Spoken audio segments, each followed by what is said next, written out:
Bandar Lampung itu nggak cuma menjadi tempat singgahan saja menuju Palembang. Lampung adalah salah satu destinasi favorit saya selama lagi tur panjang lah di Indonesia. Kita punya potensi gunung, kita punya potensi tempat-tempat peninggalan sejarah. Ini kan juga satu destinasi yang perlu kita angkat ya. Anak muda melihat bahwa ketika ada potensi untuk bikin usaha di daerah tersebut, mereka pasti bakal bikin. Dan Bandar Lampung, keindahan Bandar Lampung, tempat-tempat experience yang Bandar Lampung memang kurang terekspos dari pemerintah. Maka simpel saja. Bahwa kita percaya dengan satu-satu cara kita memenangkan 2024 adalah kolaborasi, nggak ada yang lain. Era pemimpin ini kan ya berikan kepercayaan pada anak-anak muda. Adalah seorang pemimpin yang mengerti bagaimana menciptakan begitu banyak lapangan pekerjaan hasil dari kreativitas anak muda ini.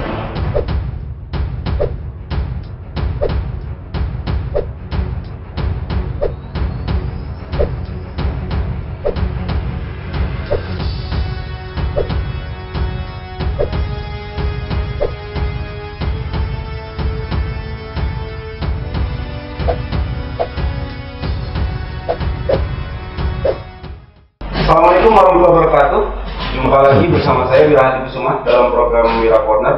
Kali ini di studio Kritis TV sudah kedatangan dua orang yang sangat terkenal, tidak hanya di Indonesia dan juga di Lampung khususnya juga. Kalau salah satu tamu saya yang sudah sangat terkenal di Provinsi Lampung. Dua tamu ini kalau lihat dari wajahnya juga tidak saya sebut namanya, mungkin sudah pada tahu siapa, meskipun pakai masker sudah pada tahu. Ya, beliau adalah, di sebelah kanan saya adalah Bro Giring, Ganesha Jumario. Beliau adalah PLT Ketua PSI Partai Solidaritas Indonesia, dan di sebelahnya Bung Riko Minoza. Beliau adalah calon wali kota Bandar Lampung yang juga sebelumnya mantan Bupati Lampung Selatan. Dan saat ini saya ingin mencoba mengajak berdua tamu saya ini untuk berdiskusi lebih jauh mengenai bagaimana PSI yang memang diketahui sudah memberikan surat dukungan kepada di Bandar Lampung kepada pasangan Riko Jos. Riko Jos kita sudah tahu bahwa Riko Minoza dan Johan Sulaiman, dan di dua daerah juga sudah memberikan dukungan kepada kota metro untuk pasangan Ana Nurida dan Frit, dan juga di Lampung Timur untuk pasangan Yusron dan Bini Kisworo. Nah, selamat datang ini Bro Giring dan Bang Riko Minoza di program Wira Corner. Saya ingin menanyakan ini kepada Bro Giring untuk pertama. Bro Giring, PSI kan salah satu partai yang memang cukup fenomenal meskipun masih baru.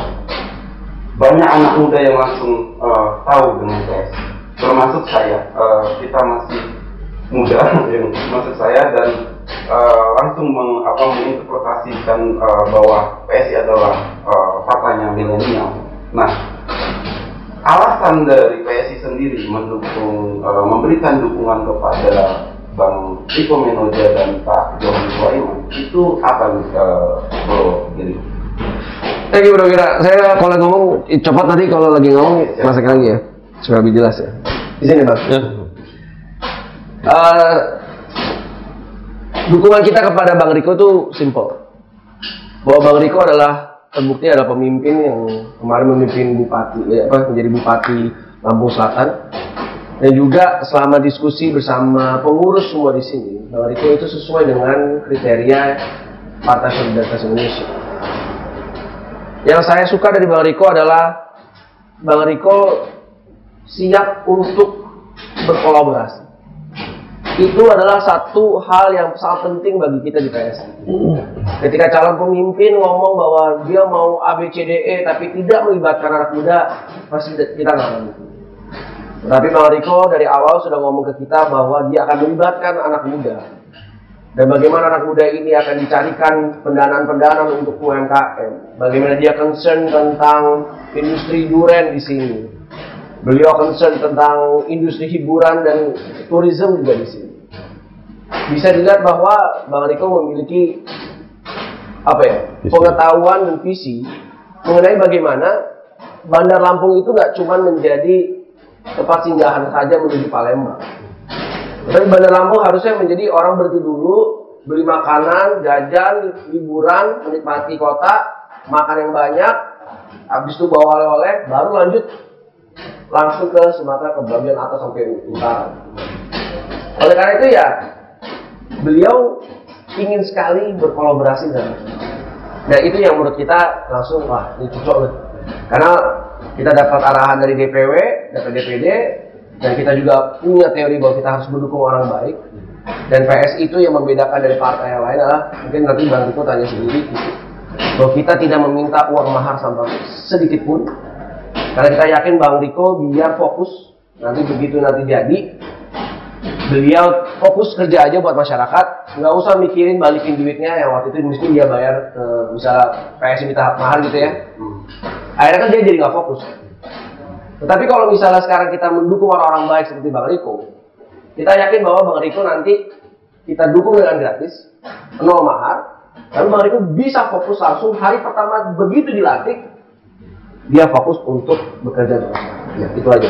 Ya, sebelum ke Bang Riko ini, saya coba juga mengulik mengenai Bang Bro Giring yang sudah menyampaikan, sudah mendeklar bahwa akan mencalonkan diri sebagai presiden. Mencalonkan presiden di 2024 itu nantinya juga kan harus punya 2 syarat. Menurut beberapa pihak menilai bahwa syarat materi dan syarat formil dan materi.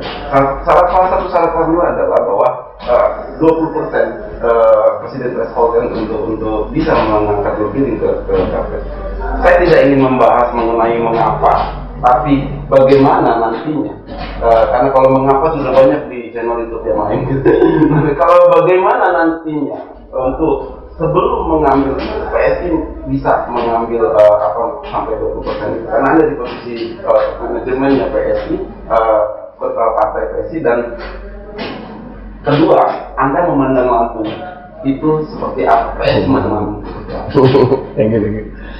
Kalau kita di PSI memiliki strategi besar, yaitu benar-benar mau menaikkan elektabilitas saya secara pribadi dulu. Iya kan? Karena misalnya menurut survei elektabilitas saya sudah di atas top 5 dari calon presiden, sekarang kan alhamdulillah masih di nomor 8 ya. Dan kalau nanti sudah sampai top 5, ya bargaining power kita kan jadi lebih besar, ya kan? Apalagi kalau misalnya bisa sampai top 3 lah. Oleh karena itu kenapa kita genderang perjuangan ini kita mulai dari sekarang, dari tahun 2020, dan dimulai ketika pandemi. Menurut kita ada momentum yang pas, dimana ketika hampir semua partai yang lain lagi sibuk, ya kita keliling Indonesia aja. Iya. Karena Bro Wira, sekarang saya udah total nih, mungkin ini kota berapa ya, saya udah lupa. Saya cuma dulu ya, sekarang udah hampir ke 10 nih. Dan besok langsung jalan lagi, mungkin total selama pilkada ini saya udah hampir jalan mungkin 12 kota di Indonesia. Ya memang efeknya ada setiap kali turun pesawat ya harus swab test terus kan. Ya ambil sih negatif terus. Karena memang harus terus menjaga protokol kesehatan. Nah, jadi strategi adalah bagaimana saya harus hadir dan juga lebih dekat ke masyarakat seluruh Indonesia. Itu yang paling penting. Selama sampai 2022 dan 2023. Nah, untuk misalnya Bandar Lampung sendiri, menurut saya udah berkali-kali kesini ya. Menunjukkan dulu kan manggung sering-sering ya. Ya. Terus saya suka banget sama pempeknya, saya suka banget dengan kontur alamnya, orangnya juga luar biasa baik-baik. Habis itu juga kenangan manis banyak lah di Lampung. Jadi kalau menurut saya Lampung adalah salah satu destinasi favorit saya selama lagi tur panjang lah di Indonesia. Nah, saya jujur sebelumnya menonton beberapa Anda dengan para YouTuber yang artis mewawancarai Anda. Dan ada pertanyaan yang memang ketika menonton ada yang saya ingin konfirmasi langsung ke orangnya. Apakah Anda mencalonkan presiden di 2024? Ini pertanyaannya sudah ditanyakan, tapi saya ingin mengkonfirmasi. apakah itu gimmick? Enggak. Ya, karena ada yang menyangka itu gimmick, bahkan ada juga bro artis lainnya yang menyebut itu apa? Ya ada yang menyindir Anda, ada yang nyinyir, ada juga yang menyebutin. Nah, tapi Anda menyikapinya, saya selalu akan menyikapinya dengan baik dan tidak menyerang balik. Nah, Anda menilainya, saya ingin mendengar langsung jawabannya dari Anda. Anda menilainya itu seperti apa nih bro? Sekali lagi, mumpung lagi dirilis juga, mumpung di Lampung, bahwa pencapresan saya di tahun 2024 itu tidak gimmick sama sekali. Ya, benar memang saya sedang mencalonkan diri menjadi Presiden Republik Indonesia di 2024. Dan menurut saya justru ketika ada orang yang berpendapat ABCDE, itulah indahnya demokrasi. Ya. Bisa bersamaan kita jadi bisa mendengar pendapat orang. Ada yang positif, ada yang negatif, ada juga yang abu-abu. Ya.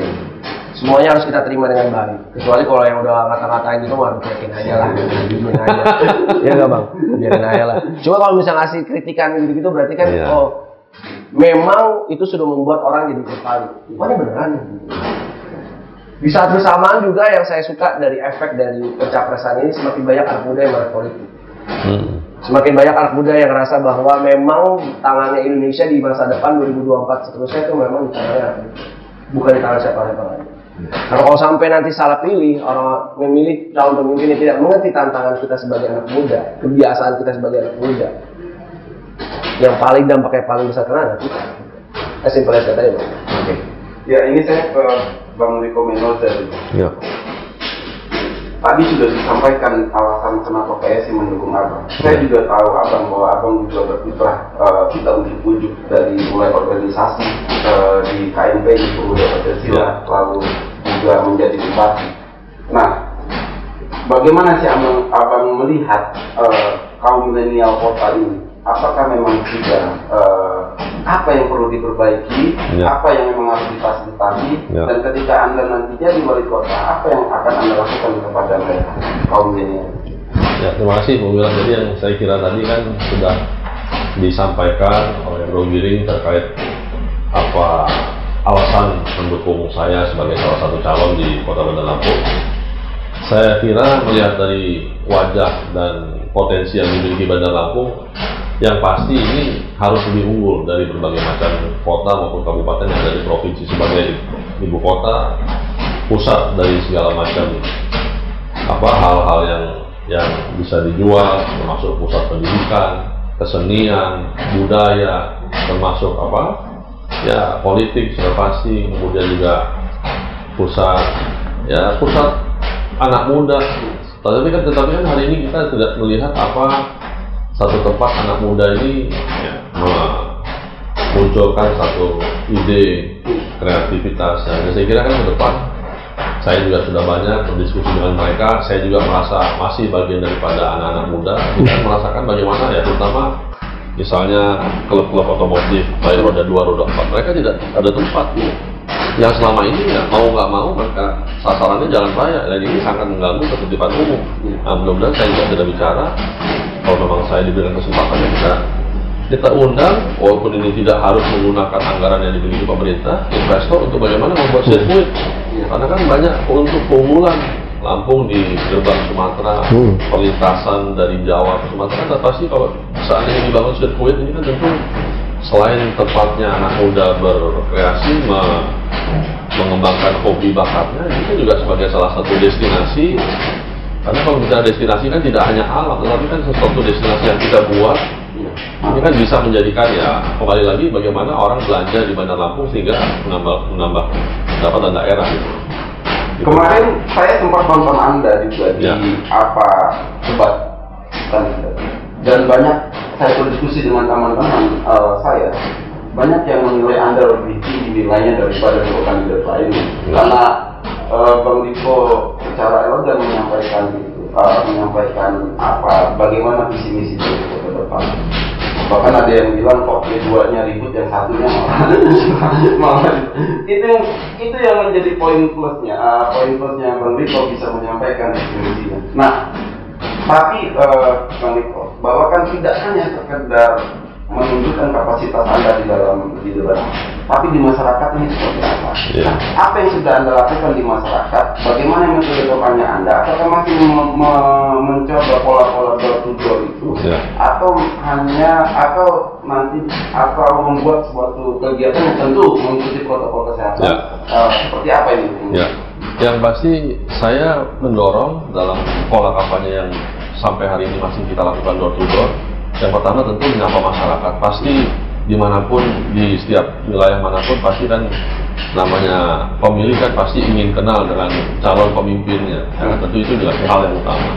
Yang kedua ya bagaimana cara kita berkomunikasi, apa rencana-rencana ke depan. Ini saya kira di Bandar Lampung seperti saya katakan tadi, ini kan tidak melulu mereka harus bergantung dengan bantuan-bantuan yang diberikan pemerintah. Kita ubah pola pikiran mereka, bagaimana juga mereka mempunyai jiwa entrepreneur, mereka berwirausaha, potensi ada, kemudian jiwanya kita dorong. Kalau mereka kurang skill, kita datangkan pengrajin, sehingga terjadi titik temu yang sehingga ya ini menjadi daya dongkrak ya. Akhirnya kan banyak pengangguran ini banyak sibuk dengan upaya-upaya yang mereka lakukan, karena kan di mana-mana perkotaan umumnya kan terkait menyangkut masalah pekerjaan. Ya. Jadi karena biaya tinggal di kota ini tinggi, lapangan pekerjaan terbatas, ya akhirnya mereka menimbulkan masalah sosial yang mudah-mudahan Bandar Lampung baru ada formula untuk bagaimana mengatasi persoalan itu, termasuk persoalan anak muda.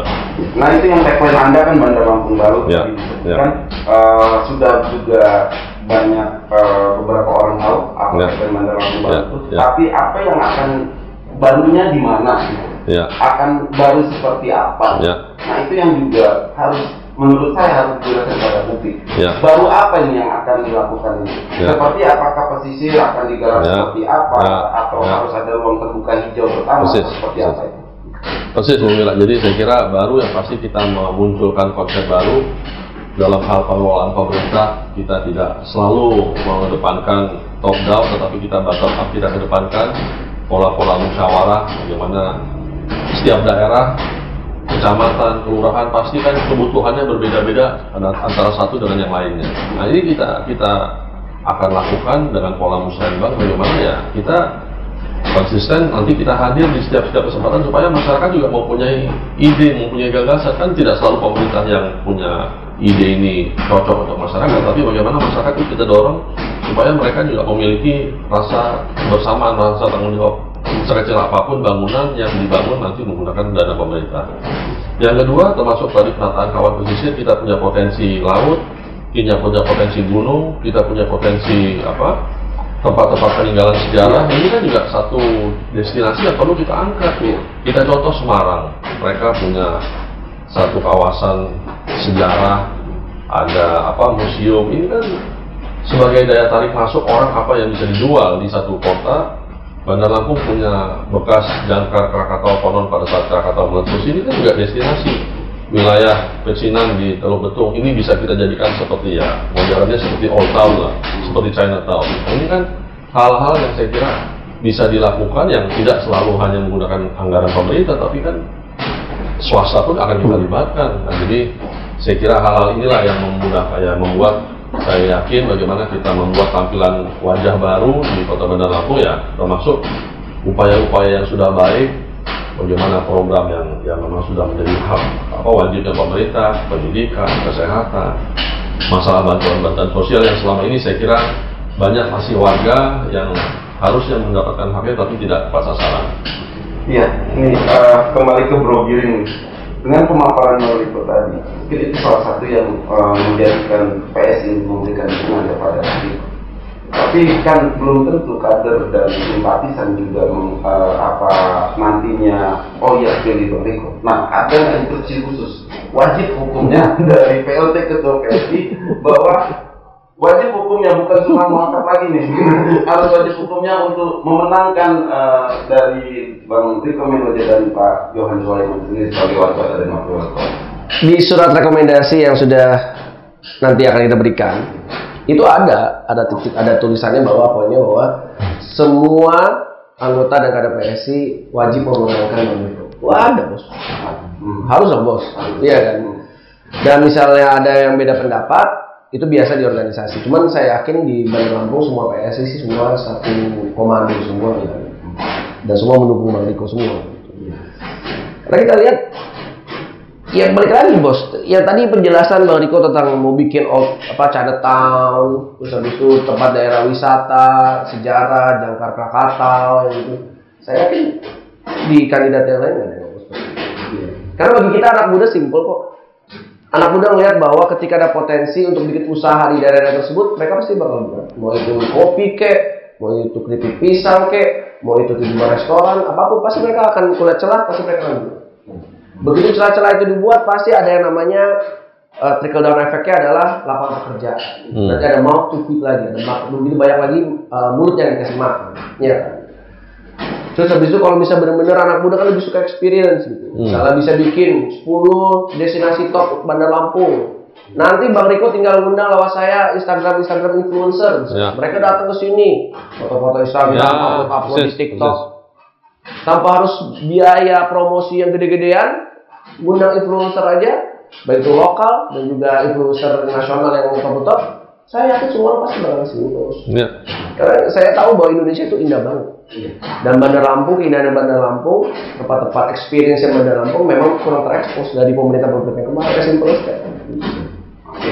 Kalau ini juga ini mungkin ke arah musisinya juga musisi kan dari musisi ke politisi. Tapi di musisi sendiri orang mulai menyayangkan kok. Jangan-jangan ini berhenti nih karirnya di musisi. Nah, gimana nih? Ini nggak ada kaitannya dengan, tapi saya ingin mengulik itu. Musisinya ini berhenti atau nanti terus dengan politisi akan bergandengan berkolaborasi atau seperti apa nih? Kalau saya kan seniman ya, pada dasarnya ya, lahir besar dan juga berapa belas tahun menjadi seorang seniman yang memakai rasa, empati yang besar. Saya melihat sesuatu keadaan, saya bisa bikinin lagu dari keadaan itu. Dan itu kayaknya nggak bakal berubah sih bro. Cuman problemnya adalah sekarang nggak ada waktunya aja untuk bikin lagu itu aja kan, sibuk banget. Ternyata jadi ketua umum itu luar biasa sibuk. Banyak undangan juga. Bukan masalah undangan aja sih bro, tetapi kan memanage partai seperti memanage perusahaan. Bedanya adalah kalau manage perusahaan adalah manage orang, profit sales gitu kan, revenue dan lain-lain. Cuma kalau partai kan kita cuma KPI-nya suara, ya kan. Dan itu suara harus kita manage dengan bagaimana mengembangkan setiap kader yang ada di PSI dengan komunikasi yang baik ya. Balik lagi, jadi karena nggak ada waktu buat itu, karena udah 100%, 1.000.000% mikirin PSI, 1.000.000% mau mikirin pencapresan ini, jadi ya udah nggak ada waktu lagi bro untuk bikin lagu, ya ada cuma nikmatin lagu doang. Tapi ada bikin lagu kan bro? Apa? Bikin lagu tapi untuk ada dong buat abang kita nih ada. Judulnya 9. Itu lucunya banget bang, bahwa lagu itu yang nadanya dan itu kan kita kolaborasi bareng. Itu liriknya yang buat sekjen kita bang. Bro Raja Juliantoni. Bro Raja. Dan kolaborasi dengan teman-teman semua di daerah. Dan ini bro, itu yang kita pengen terus kasih lihat di PSI. Bahwa kita tuh bukan partai yang seperti partai lain. Kita adalah partai yang mengedepankan teamwork. Bahwa kita percaya dengan satu-satu cara kita memenangkan 2024 adalah kolaborasi, nggak ada yang lain bro.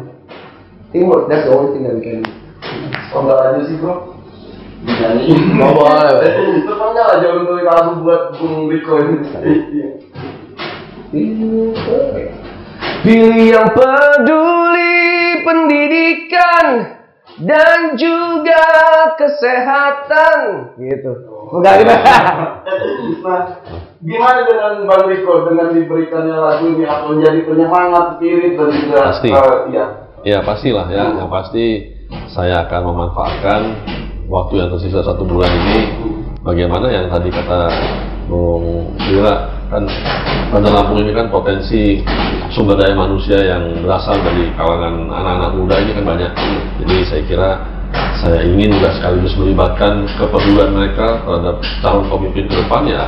Tidak selama ini mungkin mayoritas mereka banyak yang golput, tidak peduli atau tidak tahu sama sekali, tapi ya mudah-mudahan dengan saya yang termasuk didukung dari Partai Solidaritas Indonesia yang baru kebetulan hadir pada kesempatan ini ya, saya berharap ya fans-fansnya beliau ya bisa ikut dari gabungan dari pasangan Riko Jos ini juga, karena kita ingin ya, saya optimis kok, gimana pun juga kan era pemimpin ini kan ya berikan kepercayaan pada anak-anak muda. Dulu pun kita tahu Presiden Soekarno memegang tampuk kepemimpinan di Republik ini kan di usia yang masih kepala 4. Presiden Prancis juga kepala 4. Jadi kita ingin bagaimana ya perubahan ini harus dilakukan dengan cepat, tetapi dengan kuat, ya, dengan tidak hanya cepat tapi tidak kuat, tapi ya kita ingin bagaimana ya peran anak muda ini juga termasuk di Lampung, di Bandar Lampung lebih mempunyai porsi yang besar. Ya, sebenarnya banyak nih Bro Giring, Bang Riko, pertanyaan di kepala saya, tapi waktu juga yang membatasi juga, tapi saya ingin sekali Bro Giring nanti kembali datang.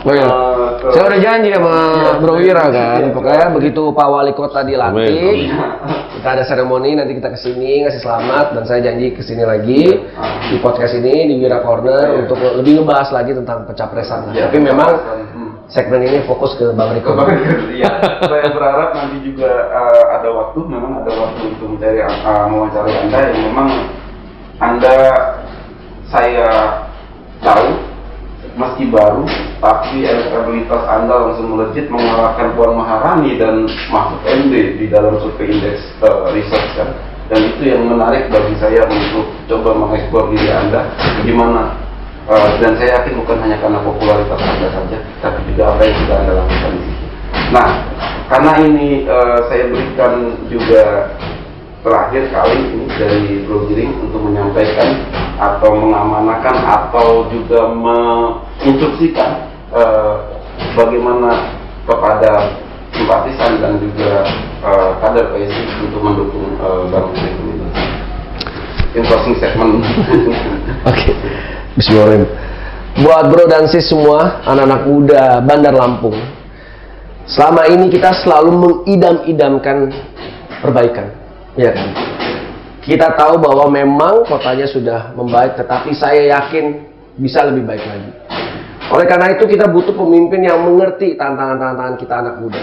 Bagaimana? Salah satunya adalah tugas pemerintah adalah menyediakan kebutuhan-kebutuhan dari masyarakat. Baik itu segala kebutuhan, dari kebutuhan dasar sampai hobi. Bagaimana dari hobi bisa jadi passion, bagaimana dari hobi passion bisa jadi tempat kita menghasilkan rezeki. Iya kan? Bang Riko saya kenal adalah seorang pengusaha juga, dan Bang Riko yang saya kenal juga memiliki memiliki experience ketika jadi bupati. Tetapi di saat ini yang dibutuhkan oleh Bandar Lampung adalah seorang pemimpin yang mengerti bagaimana menciptakan begitu banyak lapangan pekerjaan hasil dari kreativitas anak muda Lampung. Itu yang paling penting. Karena saya yakin teman-teman, bro dan sis semua, anak-anak muda Lampung selalu ingin pemimpin yang dekat, selalu ingin pemimpin yang mendengar. Dan saya tahu bahwa Bang Riko, karena basic adalah businessman juga, kolaborasi itu penting ya Bang? Ya. Itu adalah kata kunci yang selalu Bang Riko omong. Bahwa dia membuka pintu sebesar-besarnya kepada anak muda untuk berkolaborasi bersama dia, menciptakan sirkuit, ya kan? Menciptakan tempat-tempat turis baru, menciptakan tempat-tempat Instagramable baru, menciptakan lapangan pekerjaan baru, menciptakan masakan-masakan khas baru. Dan jangan cuman Bandar Lampung sebagai gerbang Sumatera dilewati begitu aja, tetapi Bandar Lampung sebagai gerbang Sumatera harus orang berhenti makan happy-happy, senang-senang, dan ingin balik lagi ke Bandar Lampung. Dan itu semua ada di tangan Bang Riko. Terima kasih nih Bro Giring. Nah ini dengan Bang Riko nih closing statement yang memang apa nih harapan dan ingin menyampaikan kepada warga Bandar Lampung untuk dukungan kepada Anda. Sepertinya udah dihabisin semua Bro Giring. Yang pasti di waktu 1 bulan ini seluruh warga masyarakat Bandar Lampung, khususnya kaum millennials yang kita kenal, bro and sis yang muda-muda, sekarang kita saatnya memilih calon pemimpin masa depan. Saya harapkan bagaimana kita memiliki satu keinginan, satu cita-cita untuk bagaimana kita pun bisa melakukan perubahan, karena ini saatnya adalah bagian daripada hak warga negara, hak anak muda yang tentu kita ingin kedepannya baik kita, anak cucu kita ini membuat kota kita menjadi lebih baik dan lebih maju dan lebih modern. Ya, Ya, demikian pemirsa Wira Corner, bincang saya dengan Bro Giring Ganesha Jumario dan Bang Riko Minoza yang merupakan calon wali kota Bandar Lampung. Saya mengucapkan terima kasih pada Bro Giring dan Bang Riko yang sudah menyempatkan waktunya untuk hadir di studio TV. Saya juga mohon maaf kepada pemirsa Wira Corner jika ada perkataan saya salah. Pada Allah saya mengampun. Wabillahi taufiq wal hidayah. Assalamualaikum warahmatullahi wabarakatuh. Waalaikumsalam warahmatullahi wabarakatuh.